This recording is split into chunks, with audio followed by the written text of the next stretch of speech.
Welcome to We and Lewis, a show dedicated to celebrating the remarkable, creative, and energetic people who live in Lewis, and here's the amazing part, without any coordination or plan, are helping our community rise above all the usual divisions, negativity, and angst you can find anywhere in this country and forge a community soul as appealing as it is unique. I'm Kevin McGinnis. Our guest today is John Gordon, the owner of Coastal Lawn and Landscaping, an active Lewis resident and proud husband and father.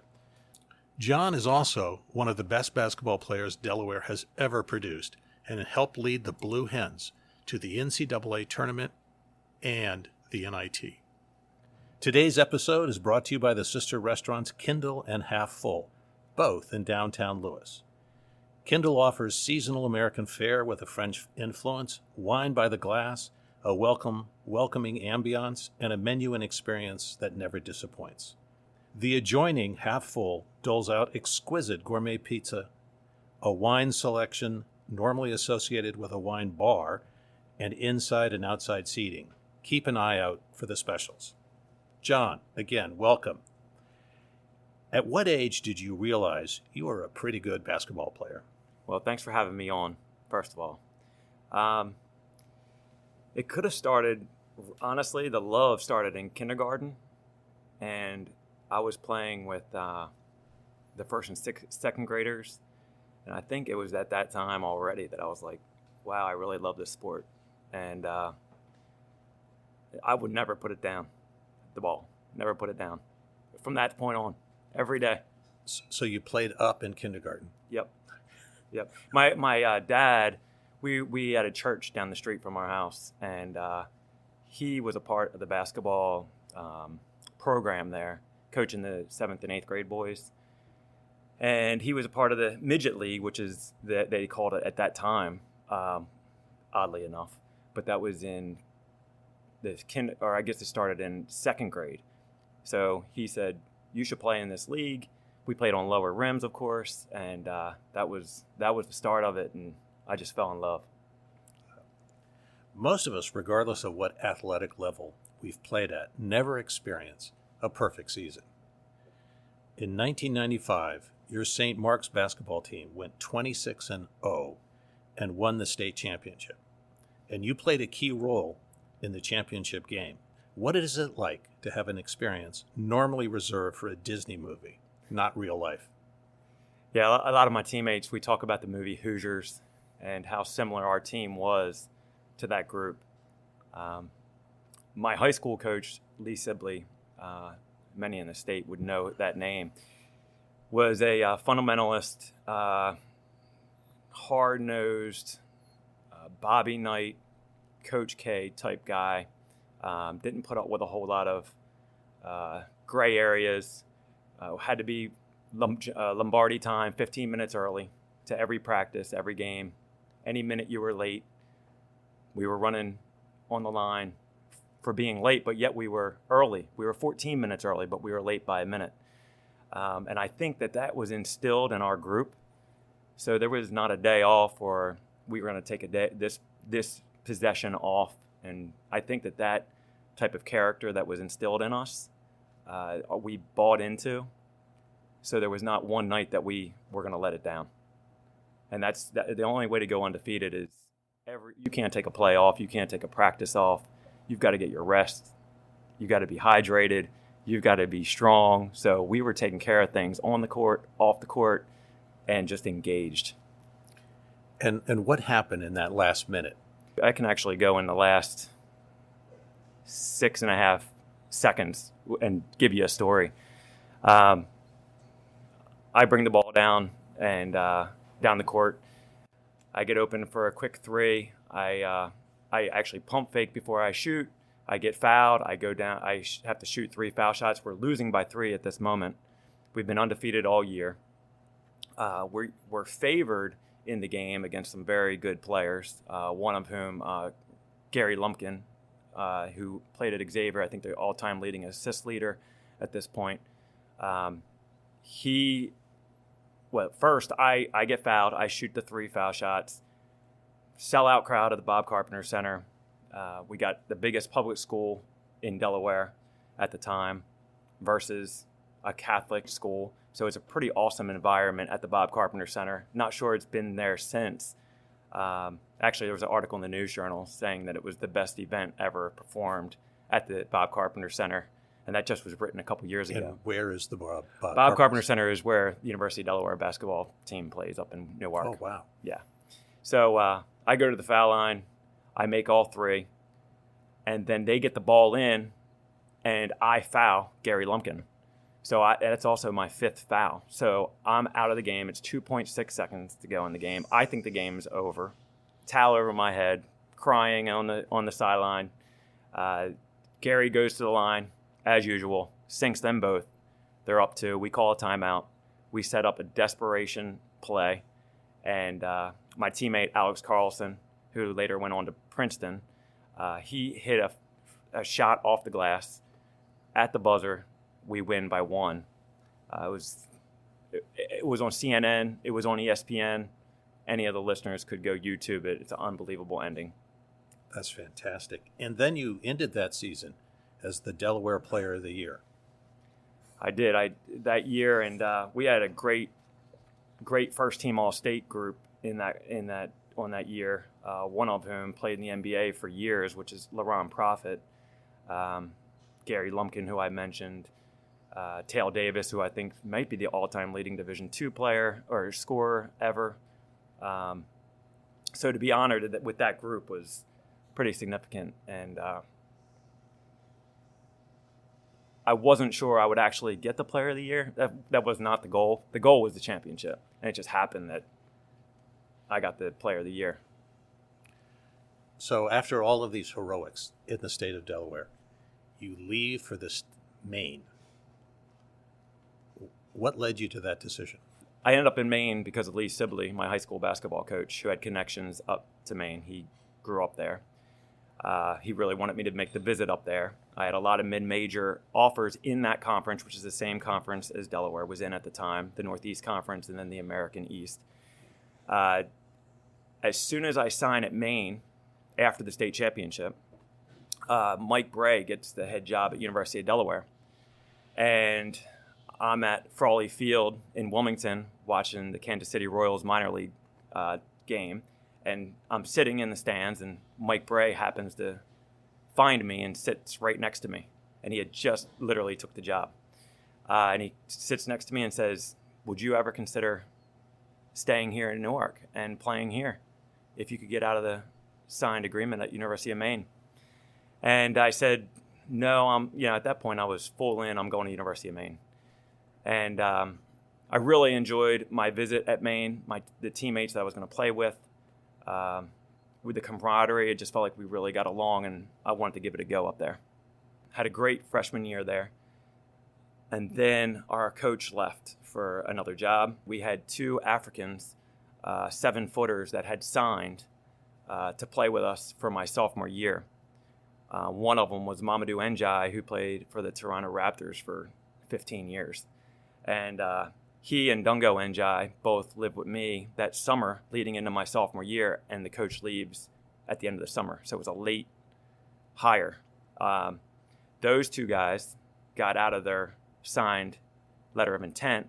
One goes to Auburn, who's Mamadou Ndiaye, who ends up in Toronto, and Dungo Ndiaye, who goes to Providence. So that was a tough blow for the point guard who's supposed to be coming back and running this team that I'm envisioning, like, we're going to the NCAA tournament for the next 3 years. So they almost had to recruit me back for my sophomore year, because at that point I said, I'm leaving. And I made a visit at Marshall University. I really contemplated it, but it was late going into the school year, and I just felt like I didn't really look into it enough to make that move, unlike the kids that are doing it today. They just jump year to year. But I stuck it out my second year and pretty much knew, unfortunately, that whole year that I was going to make a move. So the big difference there was the coach suddenly leaving, and you have he's brought in 2 players from Africa who are very, I assume, very tied to the coach, and then things just start to fall apart. Just start falling apart. And it still kept me driven, because I knew I had to play the best basketball I've ever played. So I was working with my team, trying to be a good leader and trying to get us as far as we possibly could to give myself the opportunity for the following year to get somewhere else. And you had success. You had success as well during that second year, your sophomore year. Yes, that year I became first team all-league. I played really good out at the back then the Alaskan Shootout, which I got to play against Donovan McNabb from Syracuse, and just had a really good tournament out there. I was noticed by ESPN, Clark Kellogg, so I knew that I was kind of building the resume to make my move after that year. Leonard Hamilton, who was at Miami, he and I hit it off really well, and I thought I would sign with Leonard at Miami, and it was almost a done deal until Mike Bray entered in the picture very late in the game and somehow convinced me before I signed that he would fly me back to Delaware to see my mother, who I hadn't seen in a while. and I had to call Leonard to tell him that I needed the weekend to think about it, but I was pretty sure I was going to sign. And Leonard was not happy. I bet. Was not happy. Told me he had another guard in Texas that he wanted to sign, and if I didn't come down, he might have to offer my scholarship to this kid. And I still rolled the dice and gave Mike Bray the opportunity to get me home. I come home. He tells me I don't need to come on campus. He says, one meal with me and my captain, who ends up being Tyrone Perry, who's my daughter's godfather now. But I go have dinner with Tyrone, stay on campus for the weekend, and do not see my mom until Sunday afternoon on my way back to the airport to fly up to Maine. And then I was pretty sure I was coming home. People associate Mike Bray with Notre Dame. I think a lot of people don't realize he coached at Delaware before that, but also he has a coaching resume, if you will, with some of the great legends. Morgan Wooten, who in Washington, D.C. is a legend as a basketball coach, and in some ways is more famous as a coach than anyone else, including someone like Wes Unseld. And then Mike Krzyzewski, who also had a pretty good record as a coach. What did Coach Bray bring to the practice, to the preparation, to the game that was different for you? So early on in my career, I played at a church and then a Catholic high school, and I felt like those coaches who were very, very good coaches and well-known coaches with a great reputation, they seemed to coach all of us players kind of the same. Coach Bray was the first time that I saw the dynamics that he coaches with. And we'd have a kid on our team, literally a country club kid from Jersey, and he would coach him much different than he'd coach me or kids that were raised in the projects. He knew how to talk to each one of us, to motivate us, but certainly didn't do it across the board. And from what I understand about Morgan Wooten, and I've only been to his camp, so it's not fair to say that I really know how he coaches, but I've heard enough stories. I had teammates that played for DeMatha when we were at Delaware, as that was one of Mike Bray's tricks, is to just pull those kids out of DeMatha. That he just had a great way of being your friend and then coaching, like pushing you, but in different ways, each kid differently. So they understood that you motivate people differently. There's never one answer for everyone. That's what he did, and I think that's the best. That would be the best characteristic that I would say about him, is that he had the ability to be very dynamic leader with his group. Was the mental rigor he brought to the game a notch up from what you had experienced before? Offensively, yes. He's a master. I mean, if you watch what he did with our group at Delaware, and then you go see what he did at Notre Dame, and now he's at the Atlanta Hawks. And I think the Atlanta Hawks are smart enough to realize this guy at every level knows how to move the ball, get his best players the ball where they can score, and I think that's what separates Mike Bright from the rest. After you joined Delaware, you helped lead the team to an appearance in both the NCAA tournament and the NIT. For those of us who don't understand, have no way of knowing it, such as myself, what is that experience like? Is it literally, as it appears to be, different than any other game? Yeah, the difference is that you're playing at University of Delaware, and there's 6,000 people at every game. And we did sell that place out I believe every game that I was at Delaware, which is a big difference than where it is today. But we go from 6,000 to now we're playing in Charlotte and in Chicago, which both I believe are like 25,000. And the environment, the media, it's very different than what a mid-major, which we would be considered, is used to.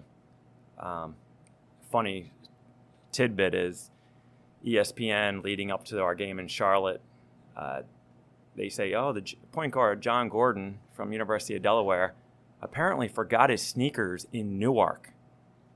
True story. No. John Gordon forgot his sneakers in Newark. And the radio broadcasters had to bring him down for the game. I had to wear somebody else's sneakers at practice. So you were that guy. I was that guy. So when you're asking if it's a bigger game, heck yeah, I forgot my damn sneakers. John, we won't talk about your long run in either tournament. Now that you've finished your college career, with all that you accomplished, were you getting any advice about going pro? Yes, I was. Before my senior year, I spoke to a few different people just trying to get some information of how this process works as far as playing internationally. The advice I received was have a great year this year and get a tryout in the NBA. At least just get a tryout or two, and that will give you more leverage to negotiate a better deal. And this would be a better deal in the U.S. or internationally? This would be internationally. So you get the NBA tryout, and now the agent that you choose is able to go to these organizations in either Spain, Australia. For me, I ended up in Australia, but it's anywhere.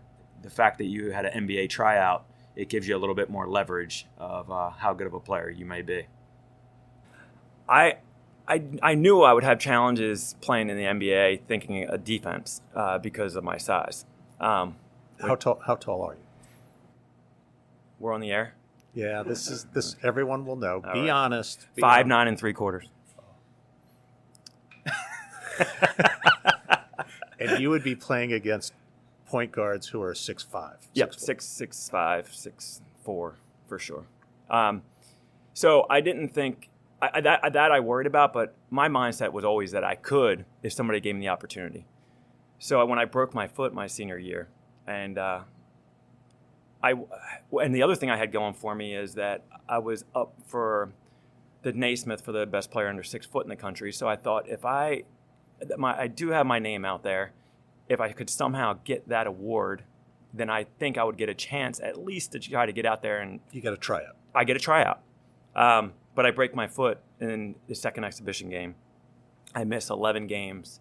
And when I do come back, I just never was the same that season.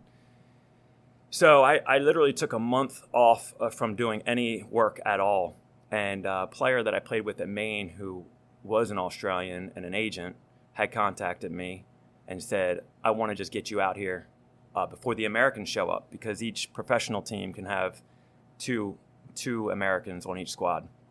So he said, I want to get you out here. The teams will start practicing and have exhibition games. And if I can get you out here early and training with these guys, I can get you 10-day contracts, and you play with these guys. And you can see where you stand. And he said, I think you're gonna be able to play here, but you're gonna have to score. So I packed a bag and jumped on a plane and headed out to.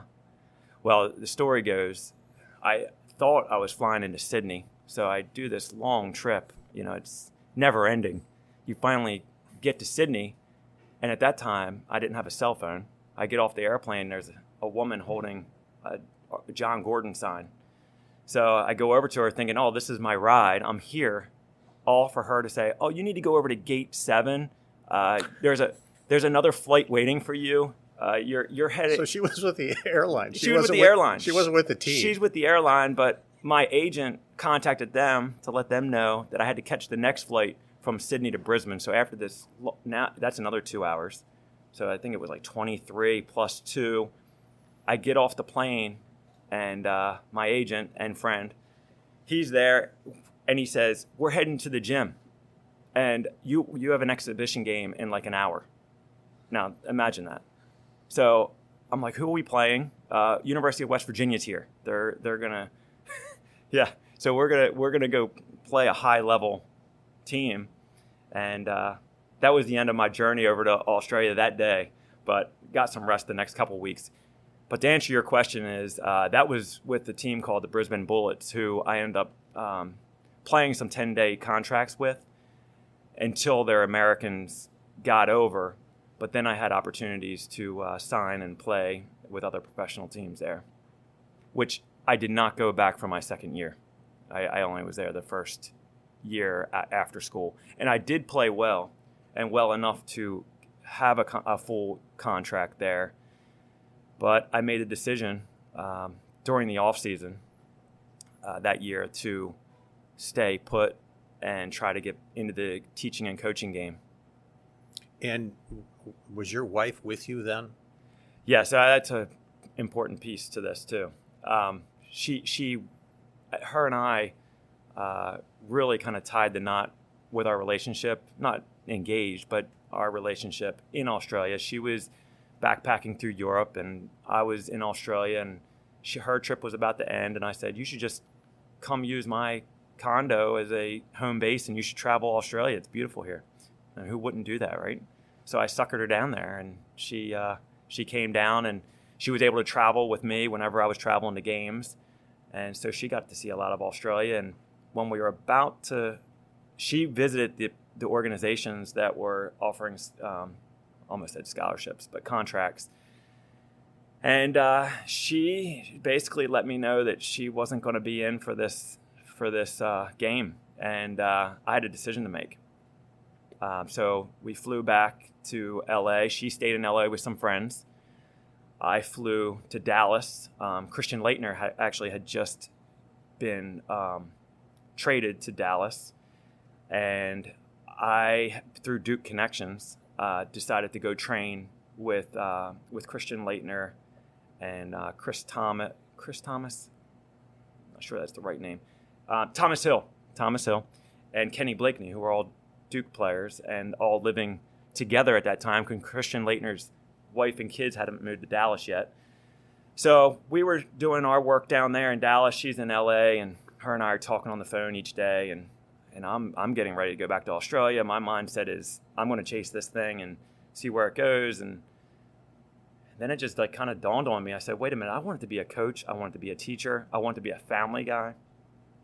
So I said, let's meet back in Delaware and let's figure this thing out. So we spent the summer in Wilmington, and while I was there, actually it would have been our winter, and I got to know a private school's headmaster who told me their basketball coach was leaving, and PE teacher. And I thought, oh my gosh, this is an opportunity I can't turn down. And we decided to do it, and she moved from New York down to Wilmington. Did you and Jessica know one another in school? We did. When I transferred to Delaware, she was my biology lab partner. Seriously. And it was pretty wild how we met, but the biology lab was scheduled at the same time as practices. So the basketball program kept saying, we're moving you out of that biology class. And it was only once a week. So the first 2 weeks they tell me, don't even bother going to that class because you're going to this other one. By the third week, they say, we can't get it. There's not another one offered at a different time. You have to take that. We're going to have to move practice times. But it was very hard for me to get to the class on time. So I literally couldn't even shower after practice. I mean, I'm running out the door with my gym bag. I run in and I walk into this lab, and everybody's got lab partners except for this one tall, beautiful blonde. And I'm thinking, no way on earth is that my lab partner. It was unbelievable. It was so great. So I've kept her by my side since. And what do you think was going through her mind? Oh my God, one guy doesn't shower. This is my lab partner. If she was here, she'd tell you that she was thinking, oh my God, this guy is going to expect me to do all the work. I don't want him to be my lab partner. And he's going to come sit right next to me. And sure enough, I did. So when you were playing basketball at such a high level and you were having all of these experiences, how did people treat you? Did they treat you as John Gordon, the basketball player, or just as John Gordon? John Gordon, the basketball player. For sure. Especially this state is so small. And to grow up here and then go play at your state school, and then the state school, which is not known for basketball, is known for football. Mike Bray is there. The DeMatha players are there. We had a McDonald's All-American from DeMatha who went to Virginia, had some troubles there, comes back to Delaware. So we have, I didn't even tell you earlier, but Dungo Njai, who went to Providence, when I transferred, he was my first guy I called and said, you're coming with me. So I got him to transfer from Providence. He's there. Darryl Presley, who is at Virginia, he's there. Mike Pegues is the all-time leading scorer at Delaware. He comes from DeMatha. He's there. So we're just fully loaded. Things are happening at UD. You can't get a ticket to basketball games. And the point guard is me. So high school, I went to the largest Catholic high school in Delaware. They're all there. We play against rival school Salesianum. Even though they hated me those 4 years we went through, they're all there. So we just had a great following. And even families that I've gotten to know here in Sussex County, I didn't realize, but at that time had season tickets, and they were rooting for the in-state kids. So it was a great opportunity for me, even though I was known as a basketball player, to get to know so many people through the state and have connections for I'm almost 50 years old and have connections all through the state. It happens to every athlete. No matter what level you reach, it ends. And most of us don't ever have an experience where 5,000, 10,000 people are cheering us for something we've done. And suddenly you'll never have that again. You're going to have to do things in life where the only appreciation is yours, and if you're lucky, your family's. How do you adjust? I feel like this is like therapy. Well, no, it's a great question. And then you and I have spoke about it a little bit in meeting you outside of here. I still think I say we, because us athletes struggle with that today. You never get out of it. So sometimes I think I'm a workaholic because I'm so scared to lose. So just like that kindergartner that picked up the ball and fell in love and then train, you have to realize that you're not going to have the crowd cheering for you all the time. You're not going to win every game. You're not going to be the MVP. You're not going to be all those things. That's life. And it's hard to swallow because in the game of basketball, you can do your work. And for the most part, you're going to get the results that you're looking for. But in life, what are the results you're looking for? Is it your bank account? Is it the house you live in? Is it the boat? Is it the hot ride you drive? What are those things that you're after that makes you feel like you're the guy, you're the MVP? And I think that's the struggle that a lot of athletes have afterwards. And it's hard. I'm working on it every day. John, you've had a lot of success, obviously, throughout your career, but it's a big jump from being on a team or being an employee to running your own business. How did you learn how to do that? So my first touch of being an entrepreneur was when I was in college. I started training kids on the side for basketball. And at first I was training one kid at a time. Then I went on to doing 2 kids at a time. And I started building a camp after college. But I worked summer camps, and not my own. But then after college, I began doing individual instruction, which was just getting popular in the country during those years. And I was kind of on the cusp of the front of that. And I began running camps where I had 6 kids working with me on one end of the court. I had 6 kids down the other end working with the girls player of the year at the time in Delaware. So we were having 12 kids an hour, and we'd work 3 hours, and we would go from Philadelphia to Wilmington to Dover 3 nights a week. And I'd carried that on all along my teaching career too. So that was my business, that I kind of learned that you have to charge more than you spend.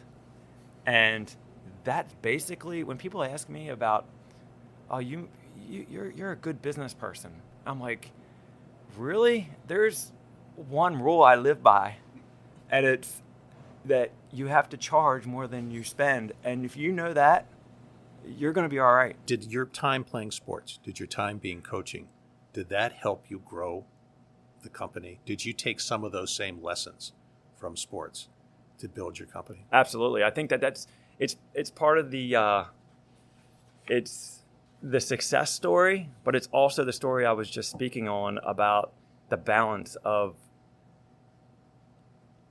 do I have to try to score 25 all the time, or is it okay if I only have 2 points today? But I think in my mentality is go, go, go, go, go. But I have to always remind myself in life, you can't do that. You've got to slow down. But I think from the day one when we opened the doors at Coastal, it was I have to get back to that person today. I gotta get that machine up and running today. There was not any hesitation of, take a deep breath. It's going to be okay. Well, we have tomorrow to get to this. And I think that was really the recipe for success, and still drives me today. Tell us about the night of March 20th, 2021. NCAA tournament, basketball is on. Co-worker of mine is in town. He decides to ask if he can stop by to watch a game. And we have a quick family meeting if we're going to allow anybody in the house due to COVID. And we say, you know what? I work with Chris every day. We're gonna let him in. We let him in, and his girlfriend. We're watching the game. We have a fire burning in the fireplace, and the kids luckily stay up a little later than they normally would because they're watching the games. And we're sitting in our TV room, enjoying the night. Offer Chris a beer. He takes it in his hand. Lindsay takes a beer. Literally a few minutes after that, our 3rd floor smoke alarms start going off. And immediately, I think it's got to be a real fire, because we've burnt some things in the kitchen, and that's a normal occasion where the smoke alarm may go off on the 1st floor.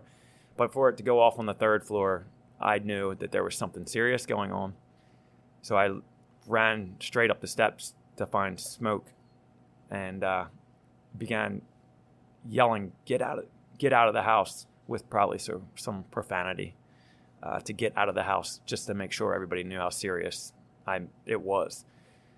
So the fire continued and ended up being a full loss fire. Your wife just wrote a candid, heart-wrenching article in Delaware Beach Life, touching upon her reaction and all that she was processing during the fire and afterwards. How did you handle what happened? There was a lot of help right away. While we're in the street, while the fire is still burning, you got the Lewis Fire Company shows up quickly. Their support there. They're fighting our fire. Friends are there quickly from the town. The community was unbelievable. The night while this is happening, the fire is burning, I think also sports, once again, helps me try to process what's the next step. I think business also helps that. All right, we have a problem here. How do we go about starting here? Let's go with this, fix this. We need a place to rest tonight. And then you just kind of making it up as you go. But the amount of support that we got, emotional support, food, labor, it was endless around town. I could have probably answered this in the question when you asked me why Lewis, because it was pretty quick how much we made friends here. And other folks like us that moved here.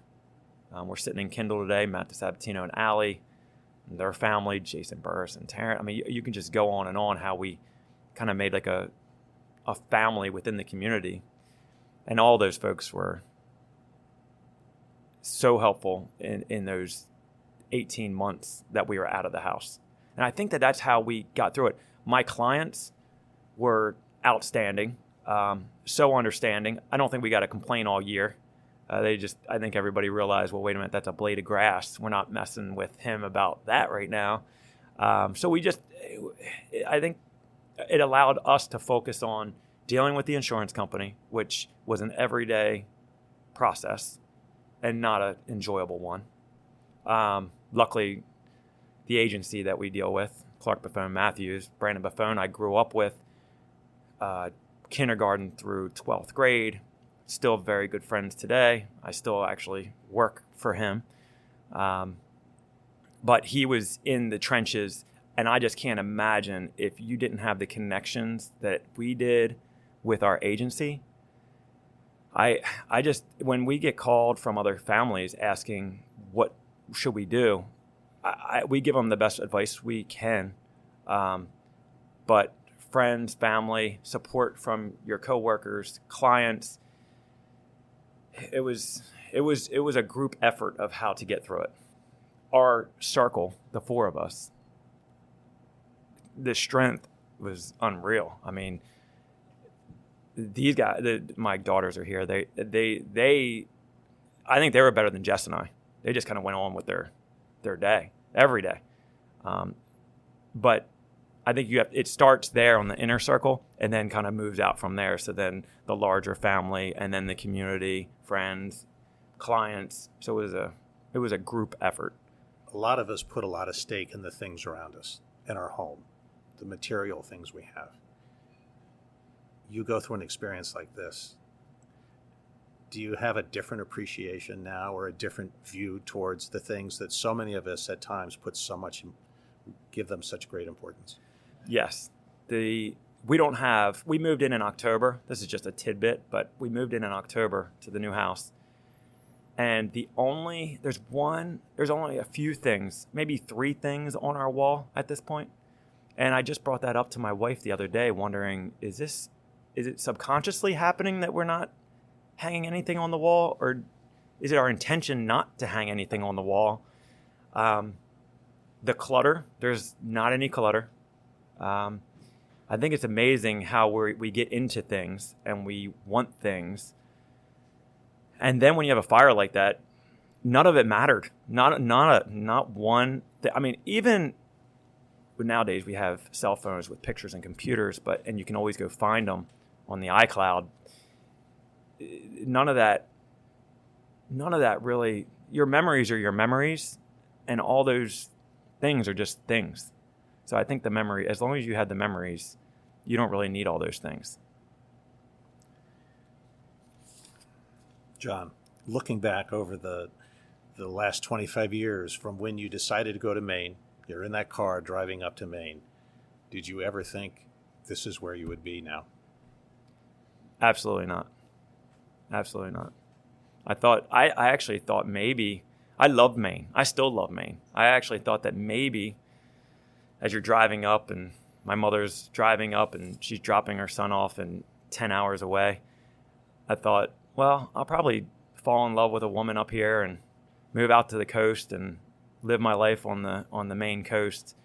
That's actually what I was thinking probably would happen. But never in a million years that I think I'd end up in Lewis. And then what Lewis has become. I was actually just on the bike trail last night, and I was thinking to myself, when I first moved here, if you told somebody there was going to be a trail like we have here, when, what do you mean? Why would we want that? Why would we have that? Just where we were just 20 years ago here to where things are here in Lewis. And even though it's grown, it's still a very special place, and we love being here. Again, John, thanks for joining us and sharing an amazing athletic story and an even more impressive personal journey. It's a tribute to you and your family's courage and resilience. And thanks, Kevin. Thanks for having me. And thanks to today's sponsor, the sister restaurants Kindle and Half Full. They never disappoint and always worth the wait. And I have to say, sitting here, they really are beautiful. Finally, thanks to you for joining us. Our next episode will air in 2 weeks.